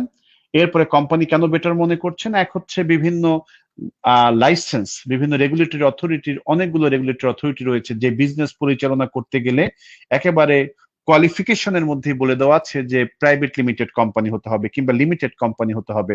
তো অনেক সোল প্রোপ্রাইটারশিপ প্রতিষ্ঠানগুলো সেই সমস্ত বিজনেসে অংশগ্রহণ করতে পারে না। এই কারণে মনে হতে পারে যে আমার কোম্পানি হলে ভালো হয়। আবার কোম্পানি বিজনেস পরিচালনা করা, আহ কোম্পানির ক্যাপিটাল রেজ করতে সহায়তা করে, সেজন্য একজন সোল প্রোপ্রাইটার মনে করতে পারেন আমার কোম্পানিতে কনভার্ট করতে পারলে ভালো হয়। আবার কোম্পানি বিজনেস পরিচালনা করা, এটি অনেক বেশি আস্থা সৃষ্টি করে। আপনি যার সাথে বিজনেস অংশগ্রহণ করতে যাচ্ছেন কিংবা আপনার যারা স্টেক হোল্ডার, তাদের মনে আস্থা সৃষ্টি করে আপনি যদি কোম্পানি হন। সেক্ষেত্রে সোল প্রোপ্রাইটর উনি মনে করতে পারেন আমি কোম্পানিতে কনভার্ট হয়ে গেলে ভালো হয়। কিন্তু সত্যিকার অর্থে একজন সোল প্রোপ্রাইটর যখন দীর্ঘদিন ব্যবসা পরিচালনা করেন, তখন এই বিজনেস পরিচালনার জন্য যে সমস্ত লাইসেন্স, ক্লিয়ারেন্স তার দরকার হয় বিভিন্ন রেগুলেটরি অথরিটির কাছ থেকে, সব কিন্তু এই সোল প্রোপ্রাইটারশিপের নামেই নেওয়া থাকে। তো সাবসিকুয়েন্টলি উনি যখন কোম্পানিতে যেতে চান, কোম্পানিতে কনভার্ট করতে চান, তো তখন কিন্তু এই নতুন করে এই সমস্ত বার্ডেন গুলো তার উপরে এসে পড়ে, কারণ কোম্পানি তো আলাদা লিগেল এন্টিটি, আলাদা আইনগত সত্তা, তাকে আবার নতুন করে এই নতুন লাইসেন্স গুলো গ্রহণ করার প্রয়োজনীয়তা দেখা দেয় অনেক ক্ষেত্রে। তো সেক্ষেত্রে এটি সময় সাপেক্ষ, ব্যয় সাপেক্ষ এবং অনেক ক্ষেত্রে বেশ ঝামেলার সৃষ্টি করে। আবার কোম্পানি যেহেতু হয়, কোম্পানি তো উনি একা দীর্ঘদিন থেকে বিজনেস পরিচালনা করে আসছেন, তার সোল প্রোপ্রাইটারশিপের কিছু অভিজ্ঞতা রয়েছে, কিন্তু কোম্পানি তো নতুন, কোম্পানির তো অভিজ্ঞতা নাই। সুতরাং বিভিন্ন ক্ষেত্রে জটিলতার সৃষ্টি হয়। এই জন্য যারা সোল প্রোপ্রাইটারশিপে বিজনেস করে কমফোর্টেবল রয়েছেন বর্তমানে, তারা যদি পরবর্তীতে চিন্তা করেন আমি ভবিষ্যতে কোনো একদিন কোম্পানিতে যাব, তার জন্য সময় যত গড়াবে ততই হয়তো বা কঠিন হয়ে পড়তে পারে, কিংবা সময় সাপেক্ষ হয়ে পড়তে পারে, ব্যয় সাপেক্ষ হয়ে পড়তে পারে কোম্পানি ফর্মে গিয়ে বিজনেস করা। আর নতুন করে যদি শুরু করতে চান সেটি ডিফারেন্ট। এখন নবীনদের জন্য যদি বলি, আমাদের ইউনিভার্সিটি থেকে যখন আমরা পাশ করে বের হচ্ছি, আমাদের মধ্যে চাকরি করার একটি টেন্ডেন্সি মারাত্মকভাবে পরিলক্ষিত হয়।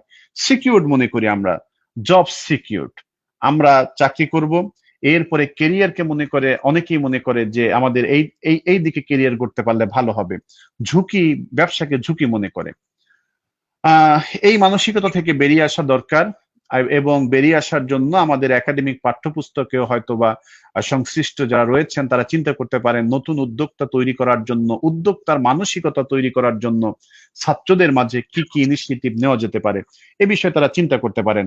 এখন বিজনেস নবীন উদ্যোক্তা শুরু করুক, আর যারা 2-4 বছর হয়ে গিয়েছে তারা শুরু করুক, যেই শুরু করুক না কেন, বিজনেস শুরু করার সিদ্ধান্তটি এটি বেশ কঠিন। বিজনেস শুরু করার সিদ্ধান্তটি বেশ কঠিন। আপনি কোম্পানি ফর্মে করবেন নাকি প্রোপ্রাইটারশিপে করবেন, যেটি করেন না কেন, বিজনেস শুরু করার ডিসিশনটা নেওয়াটাই বেশ কঠিন সিদ্ধান্ত। তো ভয় কোথায়? বিজনেস শুরু করার ক্ষেত্রে আমাদের যেটি ভয় তা হচ্ছে, নাম্বার 1, প্রফিট হবে তো, নাম্বার 2, আমি আমার পুঁজি হারিয়ে ফেলবো না তো। এগুলো হচ্ছে বেসিক ভয়। পুঁজি হারানোর ভয়, প্রফিট করতে না পারার ভয়, নাম্বার 3 সময় নষ্ট হওয়ার ভয়। তো এই ভয়গুলো কিন্তু ওভারকাম করা যায়। বিজনেস নবীন উদ্যোক্তা হন আর কিছুদিন বিজনেস ফিল্ডে রয়েছেন, যেই হোক না কেন, নতুন করে বিজনেস শুরু করার আগে একটি দীর্ঘমেয়াদী পরিকল্পনা দরকার। বিজনেসে আমি কি বিজনেস করতে চাই, আমার আমি যদি কোনো উৎপাদনমূলক কাজে জড়িত হতে চাই, সেক্ষেত্রে আমাকে আমার র মেটেরিয়ালস কোত্থেকে কালেক্ট করতে হবে, র মেটেরিয়ালস আমার কস্টিং কত আসবে, এগুলো বিজনেসম্যানদের কথা, আমি যতটুকু শুনে বুঝেছি।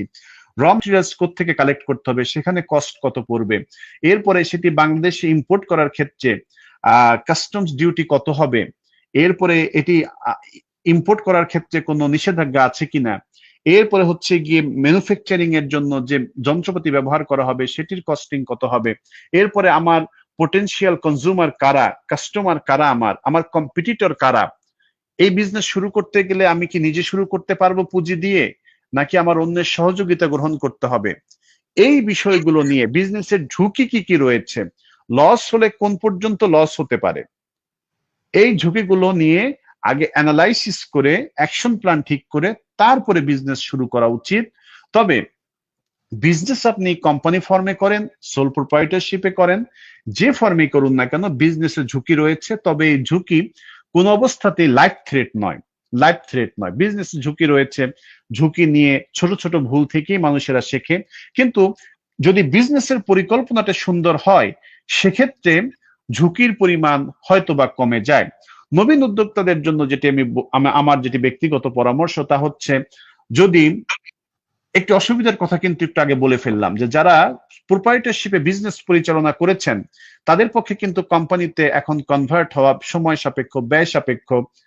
তো এই দিকটি মাথায় রেখে নবীনেরা তারা যখন বিজনেস শুরু করতে চান, এই লিমিটেড লায়াবিলিটির প্রোটেকশনের কথা মাথায় রেখে, সহজেই ক্যাপিটাল রেজ করা যায় এই বিষয়টি মাথায় রেখে, এরপরে কোম্পানিতে লিডারশিপ গ্রো করে, এখানে বোর্ড, একজন এমডি থাকেন, চেয়ারম্যান থাকেন, পরিচালকেরা থাকেন, বোর্ড মিটিং করতে হয়, কোম্পানিকে বাইরে রিপ্রেজেন্ট করতে হয় স্টেক হোল্ডারদের কাছে। সুতরাং কোম্পানির ক্ষেত্রে লিডারশিপ গ্রো করার সুযোগ বেশি থাকে। সুতরাং আমার যেটি নবীনদের প্রতি পরামর্শ, নবীনেরা যদি বিজনেস শুরু করতে চান তাহলে আগে সুনির্দিষ্ট পরিকল্পনা নিয়ে রিস্ক ফ্যাক্টর গুলো বিবেচনায় রেখে তারা একটি কোম্পানি ইনকর্পোরেট করতে পারেন। প্রথম দিকে হতে পারে সেটি কম ক্যাপিটাল, পেইড আপ ক্যাপিটাল দিয়ে, প্রথম দিকে কম পেইড আপ ক্যাপিটাল দিয়ে। শুরুতে যদি কিছুদূর যাত্রা করার পর ইনিশিয়াল স্টেজে যদি কোম্পানি ভালো করতে থাকে কিংবা লস না করে, কিংবা যদি ধীরে ধীরে হাঁটি হাঁটি পাপা করে প্রফিটের দিকে অগ্রসর হয়, তখন কিন্তু অনেকেই এই নবীনদের কোম্পানিগুলোতে ইনভেস্ট করতে আগ্রহী হবেন। নবীনদের এই কোম্পানিগুলোতে অনেকে ইনভেস্ট করতে আগ্রহী হবেন। তখন কিন্তু কোম্পানির ক্যাপিটাল আলটিমেটলি বৃদ্ধি পেতে থাকবে। সুতরাং নবীনরা যদি একটি কোম্পানিও গঠন করেন এবং কোম্পানির পেইড আপ ক্যাপিটাল কম থাকলো, পুঁজি কম থাকলো, কিন্তু কোম্পানি যে বিজনেসটি শুরু করছে সেই বিজনেসটি নিয়ে তারা যদি সামনের দিকে অগ্রসর হতে পারে, তাহলে কিন্তু এই কোম্পানিতে ইনভেস্ট করা লোকের কমতি হওয়ার কথা না। এরপরে শুরুতেই এই কোম্পানিগুলো লোন গ্রহণের প্রবণতা কিংবা লোন গ্রহণের ক্ষেত্রে সতর্কতা অবলম্বন করা জরুরি। কারণ লোন গ্রহণের সাথে সাথেই কিন্তু রিপেমেন্টের প্রশ্ন চলে আসবে, ইন্টারেস্ট সহ। সুতরাং একটি ছোট্ট কোম্পানি, নবীনদের কোম্পানি শুরুতেই যদি লোনের লায়াবিলিটিতে পড়ে যায়, সেটি যদি রিপেমেন্ট করতে হয়, সেটি কোম্পানি আসলে কোম্পানির জন্য ফিজিবল হবে কিনা সেটি বিশেষভাবে চিন্তা ভাবনা করার প্রয়োজনীয়তা রয়েছে। এরপরে বিজনেস শুরু করার পর কিংবা বিজনেস শুরু করার আগেই, কোম্পানি ইনকর্পোরেশনের আগেই এই নবীন উদ্যোক্তাদের বিশেষ করে একেবারে জেনে নিতে হবে যে আমি কোম্পানি ইনকর্পোরেশন আমার হয়ে গেল, কিন্তু এরপরে আমার কি কি রেগুলেটরি অথরিটির অনুমোদন, ক্লিয়ারেন্স, লাইসেন্স গ্রহণ করতে হবে। যেমন আমার ট্রেড লাইসেন্স গ্রহণ করতে হবে, আমার পরিবেশ অধিদপ্তর থেকে অবস্থানগত ছাড়পত্র গ্রহণ করার প্রয়োজনীয়তা আছে কিনা, কিংবা আমি যে এলাকায় আমার একটি অভিজ্ঞতা রয়েছে, একটি বড় কোম্পানি, দেশের একটি বড় বিজনেস গ্রুপকে দেখেছি, তারা বৃহৎ ইনভেস্টমেন্টে চলে গিয়েছে, প্রায় 100 কোটি টাকার ইনভেস্টমেন্ট হয়েছে তাদের, কিন্তু শুধুমাত্র পরিবেশ ছাড়পত্র না পাওয়ার কারণে তাদের পুরো বিজনেস গুটিয়ে নিয়ে চলে আসতে হয়েছে। অর্থাৎ ওই এলাকাতে পরিবেশগত কারণে ওই এলাকায় ওই পার্টিকুলার বিজনেস করার অনুমোদন ছিল না, কিন্তু তারা সেটি না দেখে না জেনে সেই এলাকায় গিয়ে সেই বিজনেস প্ল্যান্ট স্থাপন করে দিয়েছেন। ফলশ্রুতিতে পরিবেশ অধিদপ্তরের ক্লিয়ারেন্স পাননি, পুরো 100 কোটি টাকার প্রজেক্ট লস। নবীনদের ক্ষেত্রে এই ঝুঁকি গ্রহণ করা যাবে না। এই ধরনের ঝুঁকি যদি নবীনদের আসে, তাহলে বড় বিপজ্জনক পরিস্থিতির সৃষ্টি হবে। এই জন্য কোম্পানি ইনকর্পোরেশনের আগে, কোম্পানি ইনকর্পোরেট আমি করলাম, করার পরে বিজনেস শুরু করতে গেলে আমার ট্রেড লাইসেন্স লাগবে, পরিবেশের অধিদপ্তর থেকে আমার ক্লিয়ারেন্সের দরকার হবে কিনা, ফায়ার অধিদপ্তর থেকে, সিভিল ডিফেন্স থেকে আমার ক্লিয়ারেন্স গ্রহণ করতে হবে কিনা, আমার ফ্যাক্টরি লাইসেন্স গ্রহণ করতে হবে কিনা। এরপরে হচ্ছে গিয়ে, অর্থাৎ তাকে শুরুতে জেনে নিতে হবে এই বিজনেস পরিচালনা করার জন্য তার কোন কোন রেগুলেটরি অথরিটির পারমিশন, ক্লিয়ারেন্স, লাইসেন্স নিতে হবে। এটি বিজনেস শুরু করার আগেই জানতে হবে। এরপরে এই কোন লাইসেন্স গ্রহণ করতে কত টাকা ফিস খরচ হয়, কিংবা আনুষঙ্গিক কত কস্ট রয়েছে একটি লাইসেন্স গ্রহণের ক্ষেত্রে, কতদিন পর পর সেটি রিনিউ করতে হয়, নবায়ন করতে হয়, এরপর এই লাইসেন্স গুলো পেতে কত সময় লাগে, এই পুরো ক্যালকুলেশন কোম্পানি গঠনের আগেই কিন্তু করে ফেলতে হবে। কারণ এরপরে হচ্ছে, আমি দেখেছি কয়েকটি কোম্পানির ক্ষেত্রে কোম্পানি ইনকর্পোরেশন হয়ে গিয়েছে, কিন্তু এই সমস্যাগুলো সলিউশন তারা করতে পারেনি, এই নিয়ে তারা আগে থেকে অ্যানালাইসিস করে রাখেনি, যে কারণ 3-4 বছর কোম্পানি ইনকর্পোরেশনের পর কোম্পানি কোনো বিজনেসই শুরু করতে পারেনি। এই জন্য নবীনেরা যখন ছোট পুঁজি দিয়ে কোম্পানি যদি শুরু করেন, কোম্পানির বিজনেস লিমিটেড লায়াবিলিটির কথা চিন্তা রেখে, এখানে লিডারশিপ গ্রো করার সুযোগ রয়েছে সেটি চিন্তা করে, সহজেই ক্যাপিটাল রেজ করা যায় সেটি চিন্তা করে তারা যদি কোম্পানি গঠনের দিকে চিন্তা করেন, সেক্ষেত্রে তাকে আগে থেকে জেনে নিতে হবে এই বিজনেস পরিচালনা করার জন্য তার কি কি লাইসেন্স নিতে হবে, কি কি ক্লিয়ারেন্স নিতে হবে, কোনটার পেছনে কত সময় লাগে এবং কত খরচ রয়েছে, গভর্নমেন্ট ফিস কত রয়েছে, কত বছর মেয়াদী লাইসেন্স দেওয়া হয়, এগুলো জেনে এরপরে অ্যাকশন প্ল্যান ঠিক করে তারপরে বিজনেস শুরু করতে হবে। আর নবীনদের জন্য আমি যেটি রিকমেন্ড করি, আমার কাছে মনে হয় যদি এরকম সুন্দর পরিকল্পনা নিয়ে তারা বিজনেস শুরু করতে পারে অল্প পুঁজি দিয়ে হলেও, তাহলে কোম্পানি ভালো করবে এবং সেক্ষেত্রে পরবর্তীতে বিনিয়োগ করার মতো লোকের অভাব হবে না। যারা বিনিয়োগ করবেন ওই বিনিয়োগকারীদের প্রতি কিন্তু, যারা, লক্ষ্য করুন, কোম্পানির শেয়ার নবীনেরা বিজনেসে ভালো করছে, ভালো করা দেখে নতুন ব্যক্তিরা কোম্পানির শেয়ার ক্রয় করতে চাচ্ছেন, শেয়ার ক্রয় করে কোম্পানিকে টাকা দিচ্ছেন, কন্ট্রিবিউট করছেন। কিন্তু এই নবীন উদ্যোক্তাদের কিন্তু ওই সমস্ত নতুন যারা শেয়ার গ্রহণ করছেন তাদের প্রতি কিন্তু তার কোনো লায়াবিলিটি নাই। কারণ তিনি শেয়ার ক্রয় করছেন কার? কোম্পানির। টাকা কোম্পানি। দিয়েছেন কাকে? কোম্পানিকে টাকা দিয়েছেন।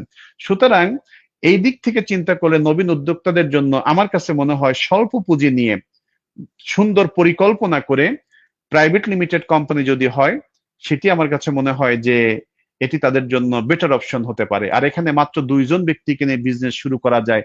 আর আপনারা জানেন প্রাইভেট লিমিটেড কোম্পানির ক্ষেত্রে হাইয়েস্ট লিমিট হচ্ছে 50 জনের উপরে লোক নেওয়া যায় না শেয়ার হোল্ডার।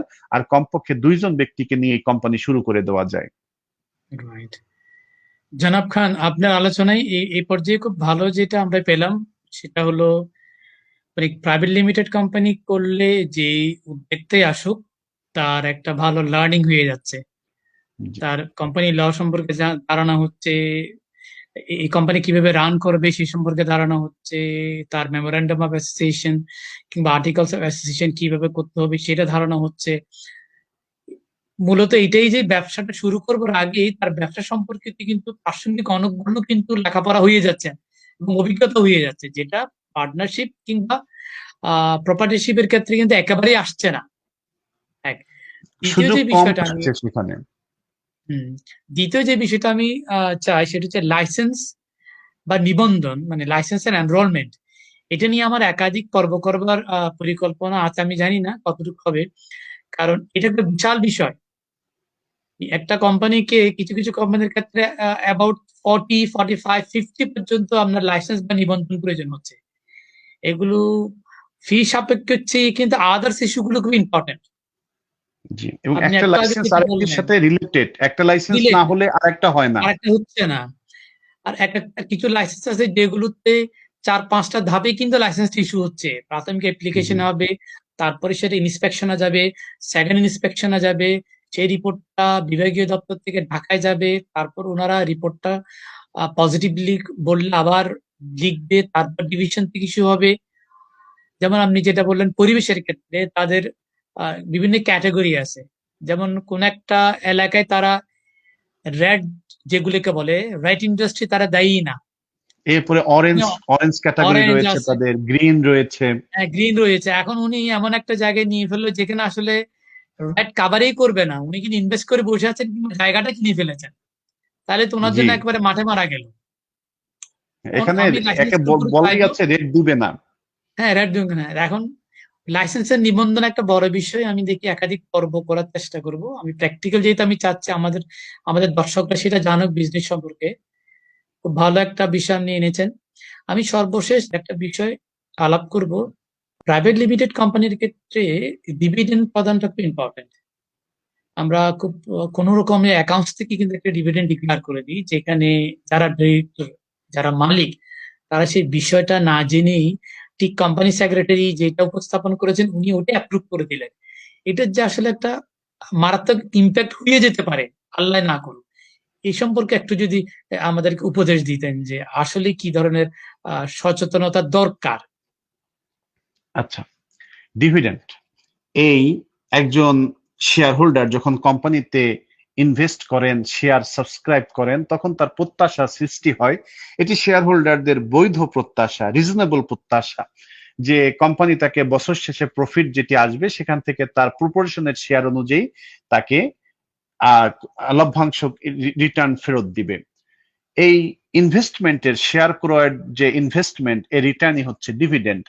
এখন এই ডিভিডেন্ড দেওয়ার ক্ষেত্রে কোম্পানি আইনে কিছু সার্টেন প্রসিজারের কথা বলা আছে। এই প্রসিজার যদি কমপ্লাই কেউ না করে নিজের ইচ্ছে মতো ডিভিডেন্ড দিয়ে দেয়, তাহলে কিন্তু সেটি বেআইনি হবে এবং যারা দিবেন তারা পার্সোনালি দায়ী থাকবেন।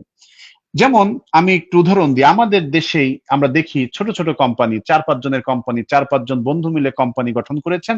এরপরে তারা বছর শেষে একটা পিকনিক প্রোগ্রামের মতো করেন নিজেরা নিজেরা। এরপরে পিছনে একটা বড় করে ব্যানার দেয়, লেখা থাকে বাৎসরিক সাধারণ সভা। জি, হ্যাঁ।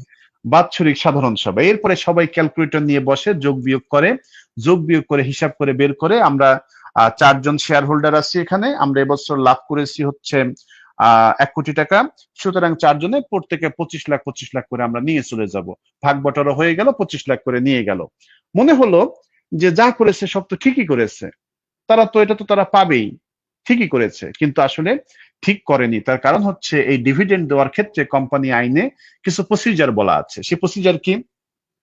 প্রথমে কোম্পানির পরিচালনা পর্ষদের কাছে, কোম্পানির পরিচালনা পর্ষদের বোর্ড মিটিং এ এই কোম্পানির ফাইন্যান্সিয়াল স্টেটমেন্ট উপস্থাপন করতে হবে। বোর্ড তখন ডিসাইড করবে যে আমরা এবছর কত প্রফিট করেছি, প্রফিট যা করেছি সব কি আমরা ডিস্ট্রিবিউট করে দেবো শেয়ার হোল্ডারদের, নাকি দেশের যে পরিস্থিতি মনে হচ্ছে আগামী দিনের জন্য, আগামী বছরের জন্য কিছু রিজার্ভ রেখে দেব। পরিচালকরা ডিসাইড করবেন যে যা প্রফিট করেছি সব কি ডিস্ট্রিবিউট করব, নাকি কিছু রিজার্ভ থাকবে ভবিষ্যতের জন্য, আগামী বছর কি প্রফিট করতে পারি আর না পারি, ভবিষ্যতের জন্য একটা অংশ রেখে দিই। পরিচালকরা ডিসাইড করবেন, চাইলে সবও দিয়ে দিতে পারেন, চাইলে একটা অংশ রিজার্ভ করে রেখেও দিতে পারেন। এবার পরিচালকেরা যতটুকু রিকমেন্ড করলেন যে আমরা এতটুকু এবছর ডিস্ট্রিবিউট করব শেয়ার হোল্ডারদের মাঝে, পরিচালকেরা দিয়ে দিতে পারেন না, পরিচালকেরা রিকমেন্ড করতে পারেন। তাহলে বোর্ড মিটিং এ আগে ডিভিডেন্টের রিকমেন্ডেশন আসবে পরিচালকদের কাছ থেকে। পরিচালকেরা যতটুকু রিকমেন্ড করলেন এটি কোম্পানির অ্যানুয়াল জেনারেল মিটিং, যে মিটিং কল করার জন্য কমপক্ষে 14 দিনের নোটিশ দিতে হয়, মিটিং অনুষ্ঠানের 14 দিন আগে নোটিশ দিতে হয়, যে মিটিং এ কোম্পানির সমস্ত শেয়ার হোল্ডারগণ উপস্থিত থাকার অধিকার পান। এবং কোন শেয়ার হোল্ডার যদি আসতে না পারেন, উনি তার বদলে আরেকজনকে পাঠাতে পারেন, যাকে বলা হয় প্রক্সি। তাহলে ওই শেয়ার হোল্ডারদের মিটিং এ এই পরিচালকদের প্রস্তাব, ডিভিডেন্টের প্রস্তাব, এটি পরিচালকদের মিটিং এ অনুমোদিত হতে হবে। আমি ভুল বলেছি, ওই ডিভিডেন্টের প্রস্তাব শেয়ার হোল্ডারদের মিটিং এ, অ্যানুয়াল জেনারেল মিটিং এ অনুমোদিত হতে হবে। অ্যানুয়াল জেনারেল মিটিং এ যখন এটি অ্যাপ্রুভড হলো তখনই এটি ডিভিডেন্ট হলো, এর আগ পর্যন্ত এটি ডিভিডেন্ট না।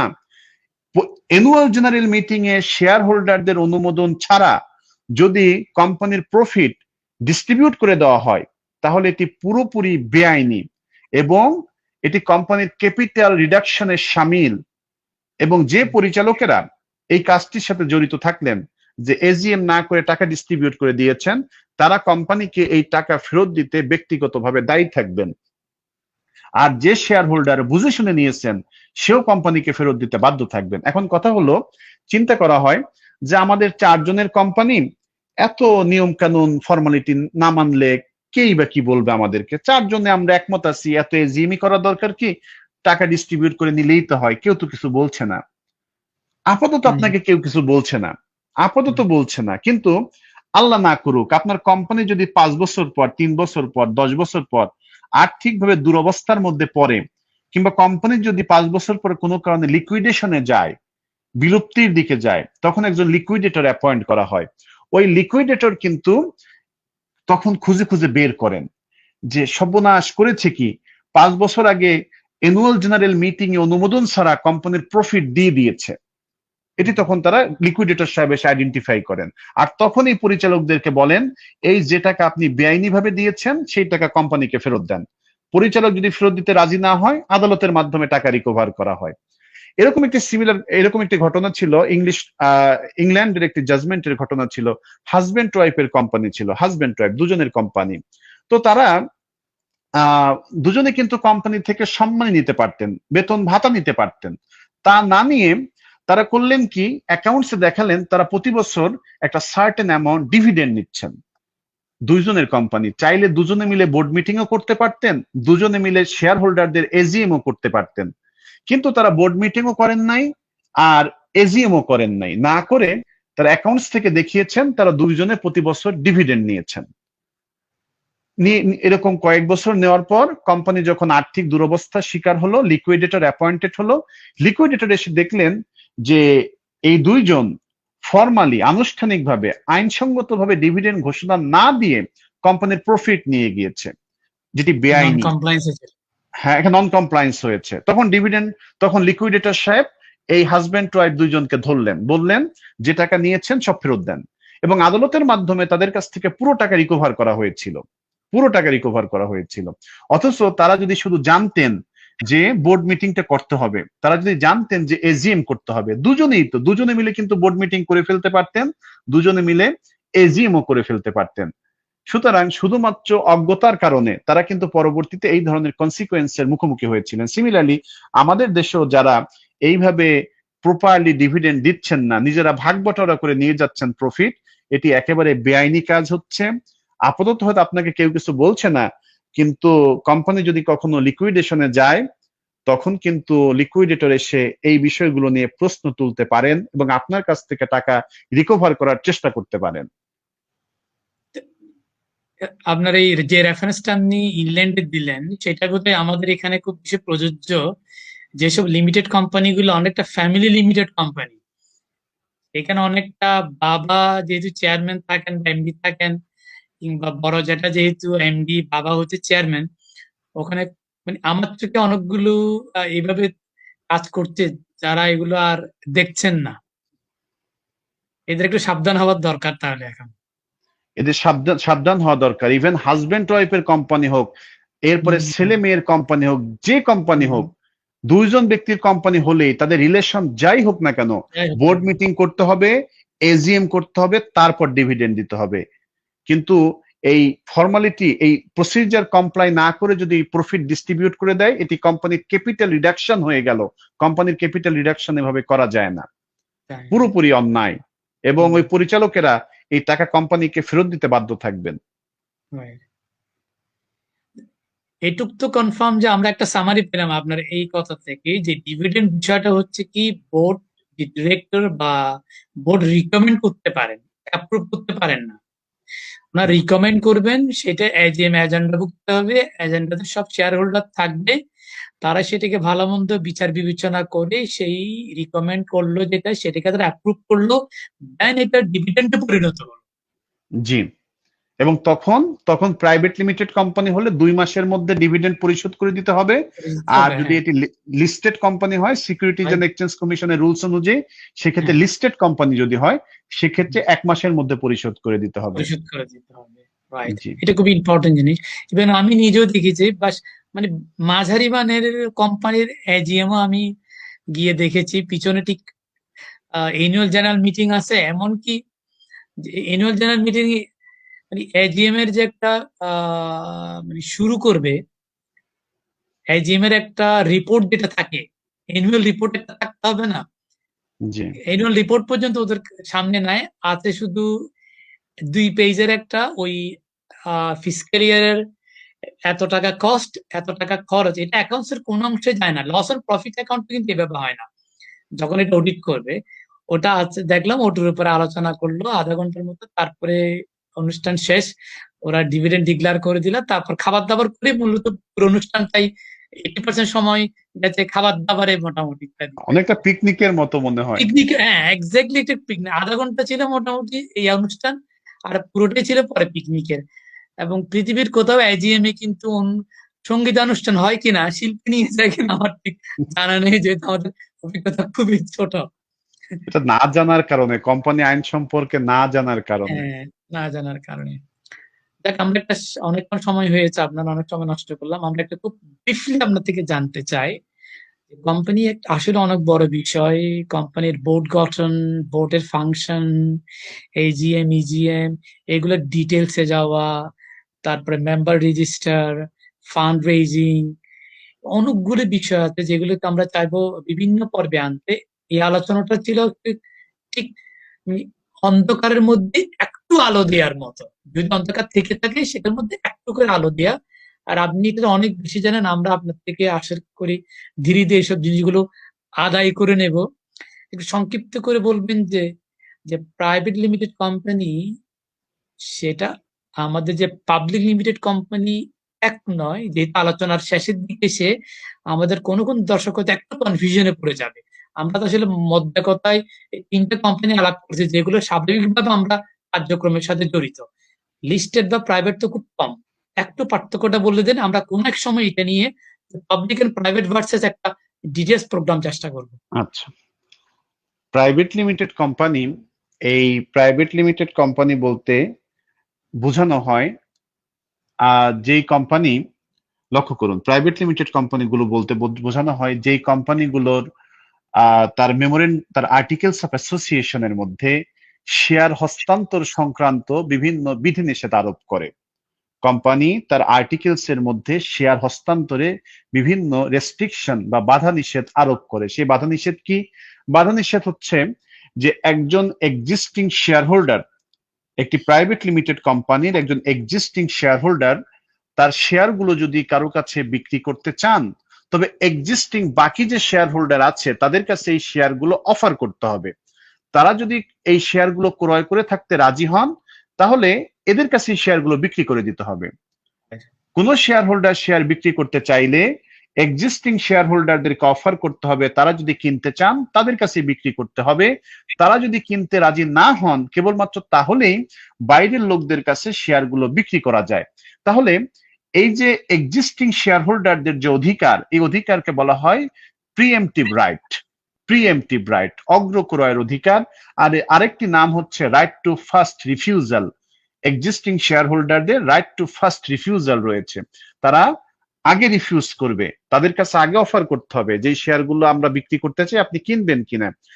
শেয়ার হোল্ডারগণ যদি রিফিউজ করে দেন, কেবলমাত্র তাহলেই বাইরের লোকদের কাছে শেয়ার গুলো বিক্রি করা যাবে। এটা হচ্ছে প্রাইভেট লিমিটেড কোম্পানির বৈশিষ্ট্য।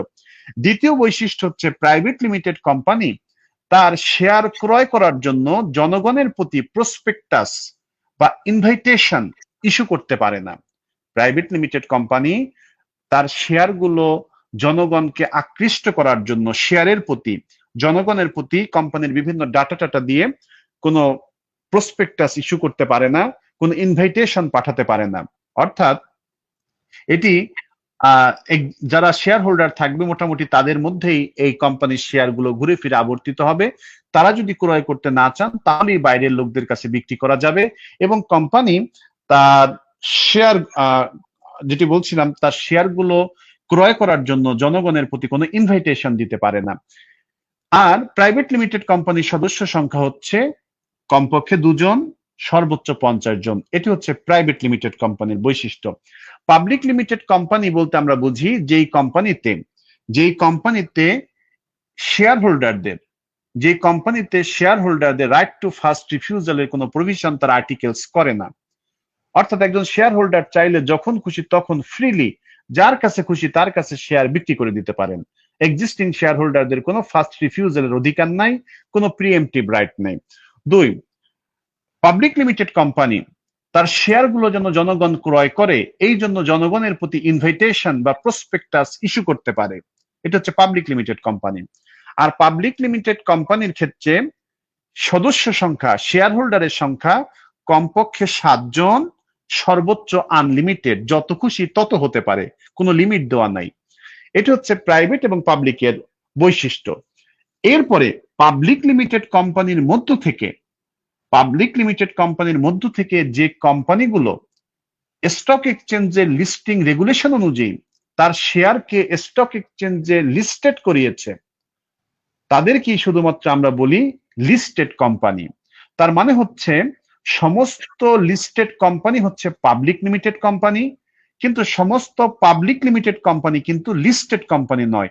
অসংখ্য পাবলিক লিমিটেড কোম্পানি রয়েছে যারা স্টক এক্সচেঞ্জে কিন্তু লিস্টেড হয়নি। এইগুলি হচ্ছে পাবলিক লিমিটেড আর প্রাইভেট লিমিটেডের মূল কথা। জনাব খান অনেক সময় আমাদেরকে দিয়েছেন আজকের অনুষ্ঠানের মধ্যে। আমরা একটু আগেও বলেছি কোম্পানি অ্যাক্ট বা কোম্পানি, এই বিষয়টা অনেক বড় বিষয়। আমরা ঠিক অল্প সময়ের মধ্যে একটা বিন্দু দিয়ে শুরু করলাম। যদি এটাকে আমার যেটুক মনে আছে সেটাকে সামারি করলে এইটুক হয় যে প্রপার্টিশিপ, পার্টনারশিপ এবং লিমিটেডের মধ্যে লিমিটেড হচ্ছে কি আইনি সত্তা, সেটার গ্রহণযোগ্যতা অনেক বেশি। তার রেগুলেটরি ফরম্যাট রয়েছে, রেগুলেটরি কন্ট্রোল রয়েছে। এখানে পরিচালনা করবার জন্য memorandum of association and articles of association, সেগুলো খুব যত্ন সহকারে তার বিজনেসের প্রেজেন্ট এবং ফিউচার অবজেক্টিভ গুলোকে খুব খুব আলোচনার মাধ্যমে, কনসালট্যান্ট কিংবা লয়ারের সাথে আলোচনার মাধ্যমে ইনকর্পোরেট করতে হয়। এবং লিমিটেড কোম্পানির মধ্যে সুবিধা হলো এখানে ফান্ড রেইজিং করা অনেক সুবিধে, ইনভেস্টমেন্ট কালেকশন করা অনেক সুবিধে, যেহেতু এটা আইনি সত্তা হওয়ার কারণে যারা ইনভেস্ট করবে তাদের আস্থার জায়গায় পৌঁছানো যায়। সাথে সাথে যারা এই বিজনেস পরিচালনা করে তাদের মধ্যে নেতৃত্বের একটা বড় আহ নেতৃত্বের তৈরি করবার একটা সুযোগ থাকে, সিদ্ধান্ত গ্রহণের একটা সুযোগ থাকে। আর প্রাইভেট লিমিটেড কোম্পানি হলে এখানে আপনি চাকরির যে সুবিধা, আমরা যেটা বলি এমপ্লয়মেন্ট জেনারেশন, সেটাতে অনেক বেশি অপশন থাকে, এটা একটা বিষয়। সেকেন্ড হচ্ছে পাবলিক লিমিটেড কোম্পানি বলে আর প্রাইভেট লিমিটেড কোম্পানি, এই কোম্পানিগুলি দিনের শেষে ইকোনমিতে খুব বড় ধরনের একটা কন্ট্রিবিউশন দেয়, যেটা প্রপার্টিশিপ কিংবা পার্টনারশিপের ক্ষেত্রে সেইভাবে হয়ে ওঠে না। আমরা চাইবো আমাদের অন্যান্য পর্বে বিশেষজ্ঞজন যারা রয়েছেন, যেমন লাইসেন্সের কথা আসছিল আমাদের মধ্যে, এটা একটা বিশাল বিষয় বাংলাদেশের জন্য। প্রজেক্ট প্রোফাইল রেডি করা একটা খুব বিশাল বিষয়, স্পেশালাইজড ইকোনমিক জোন কিংবা ব্যবসাতে কোম্পানি ফর্ম করা, আউট অফ ব্যবসাতে ফর্ম করা, মানে স্পেশাল ইকোনমিক জোন অথরিটির মধ্যে কোম্পানি ফর্ম করা, সেখানে ফরেন ডাইরেক্ট ইনভেস্টমেন্ট কিভাবে আসবে সেটা করা, কিংবা সেখানে এবিসি ক্যাটাগরি কোম্পানি করা, এগুলি অনেকগুলি বিষয় রয়েছে। আমরা চেষ্টা করব অন্য পর্বতে আমাদের দর্শকের জন্য, অলরেডি আমাদের দর্শক যারা রয়েছেন তাদের যথেষ্ট অভিজ্ঞতা রয়েছে, কিন্তু অভিজ্ঞতাগুলো যদি আমরা আরো শানিত করতে পারি, আমাদের ইকোনমিতে আরো বেশি অবদান রাখবে, আর ইকোনমি আরো ভালো হবে, এমপ্লয়মেন্ট জেনারেশন হবে, চাকরি বাড়বে, ফলশ্রুতিতে দেশের টোটাল ইকোনমি গ্রো করবে, আমরা এই আশা করি। জনাব নজরুল ইসলাম খান, আপনি আপনার অনেক ব্যস্ত সময়ের মধ্যে আমাদেরকে যে সময় দিয়েছেন সেই জন্য আপনার প্রতি কৃতজ্ঞতা। আপনি আপনার পেশায় ভালো করবেন, আপনি আরো আমাদের সেবা দিতে পারবেন। আপনার সাথে অন্য কোনো সময় এই কোম্পানি আইন বিষয়ক অন্য কোনো বিষয় সূচনা করতে পারবো বলে আশা করি। আপনি ভালো থাকবেন, সুস্থ থাকবেন, দর্শক আপনারাও ভালো থাকবেন, সুস্থ থাকবেন, এই শুভকামনায়, এই ইচ্ছায় আজকে আমি আপনাদের থেকে বিদায় নিচ্ছি। আল্লাহ হাফেজ, ধন্যবাদ। জি, আপনাকেও ধন্যবাদ এবং আপনার মাধ্যমে সম্মানিত দর্শক শ্রোতা সবাইকে ধন্যবাদ। সালামু আলাইকুম।